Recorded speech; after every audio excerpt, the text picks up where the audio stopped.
शक्तियों से मिलते हैं जिन्होंने अपनी हिम्मत, बहादुरी व अनोखी प्रतिभा से भारत के इतिहास को ही बदल दिया।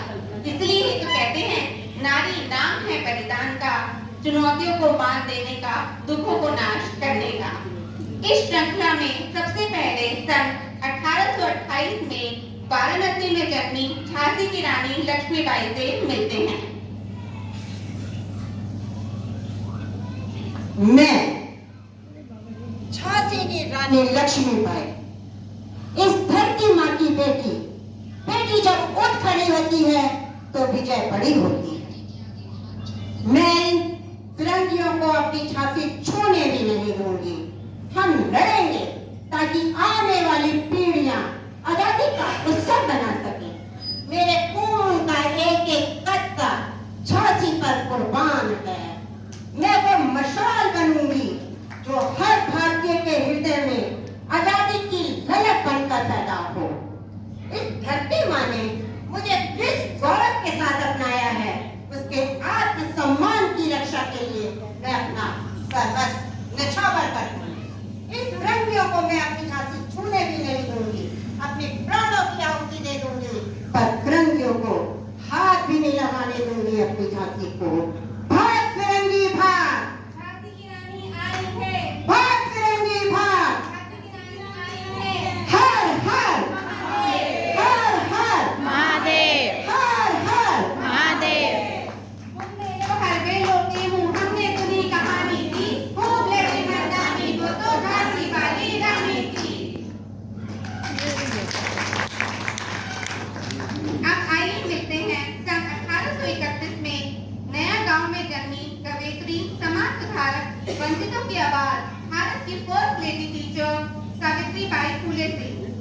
उनकी शान में हम यही कह सकते हैं, वो ममता भी, चेतना भी, ख्वाबों की क्रांतिवीर भी, जग को राह दिखाने वाली, सबको जीना सिखाने वाली। मैं सावित्रीबाई फुले 10 वर्ष की आयु में ही मेरा विवाह ज्योतिराज फुले के साथ हुआ, जिन्होंने मुझे पढ़ाई के लिए प्रोत्साहित किया और शिक्षण के लिए प्रशिक्षित भी किया। मेरे घर की देहरी गुलाम बाहर जाकर पढ़ाने से ही भारत में नारी की सार्वजनिक शिक्षा आरंभ हुई। मैंने ही सर्वप्रथम भारत में महिलाओं के लिए स्कूल खोला। मैं चाहती कि हर नारी शिक्षित हो, दलित हो, शूद्र हो, सभी को शिक्षा मिले। बाल विवाह और छुआछूत आदि कुरीतियों के खिलाफ मैंने बहुत संघर्ष किया। अपने पति ज्योतिराज फुले के साथ मिलकर मैंने सत्यशोधक समाज नामक संस्था की स्थापना की, जिसके माध्यम से हमने दहेज मुक्त विवाह और पंडित पुजारियों के बिना विवाह कराए। विरोध तो होना ही था। जब मैं पढ़ाने जाती विद्यालय तो लोग मुझ पर कूड़ा करकट, गंदगी, यहाँ तक कि विष्ठा और मैला भी फेंक दिया करते, पर मैं विचलित नहीं हुई। मैं अपने थैले में सदा हमेशा एक दूसरी साड़ी रखती थी, जो कि विद्यालय जाकर पढ़ाने से पहले पहन लिया करती। कुछ समय पश्चात मेरे पति की मृत्यु हो गई। मेरे गांव में प्लेग महामारी फैल गई। लोग घर घर मरने लगे, बीमार हो गए।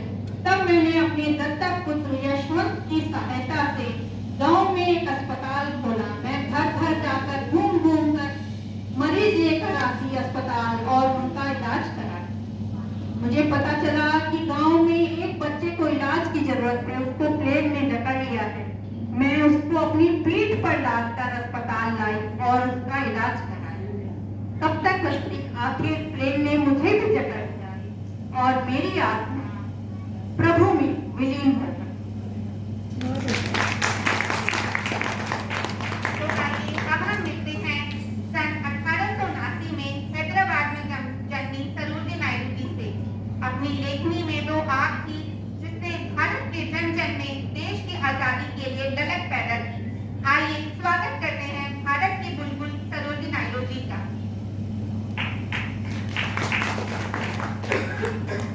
मैं सरोजिनी नायडू, बचपन से ही मुझे लेखन कार्य बहुत प्रिय था। शादी के बाद भी मैंने लेखन कार्य जारी रखा। 1905 में बुलबुल हिंद कविता मेरी प्रकाशित हुई। पंडित जवाहरलाल नेहरू और रविन्द्रनाथ टैगोर आज सभी भारतीयों ने मेरी कविता की बहुत प्रशंसा की।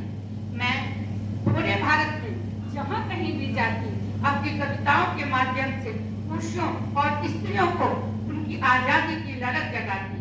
स्त्रियों जो रसोई और कुप्रथाओं से जकड़ी थी उनको बाहर निकाला, उनके अधिकारों के बारे में बताया। प्रथम महिला गवर्नर और प्रथम कांग्रेस अध्यक्ष होने का गौरव मुझे प्राप्त हुआ। मैं औरतें जो कुप्रथाओं से जकड़ी थी उन्हें बाहर निकाला और उनके अधिकारों के बारे में बताया। मैं अपनी कहानी आप सबको क्यों सुना रही हूँ? क्यों औरतें जिनके अंदर एक मैजिकल पावर होता है वो उसका प्रयोग करें अपने देश, समाज, परिवार और अपने लिए।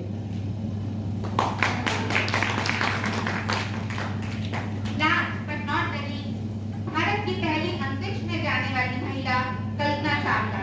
कहते हैं दुनिया में आने वाले प्रत्येक व्यक्ति को कभी न कभी इस खूबसूरत दुनिया को छोड़ के जाना ही पड़ता है, पर कुछ लोग केवल जीने के लिए इस दुनिया में नहीं आते। भारत की उड़न परी कल्पना चावला उनकी शख्सियत उनमें से एक है।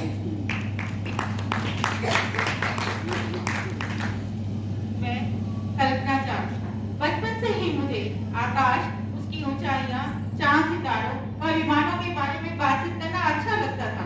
मैंने चंडीगढ़ इंजीनियरिंग कॉलेज से एरोनॉटिकल इंजीनियरिंग की डिग्री प्राप्त की।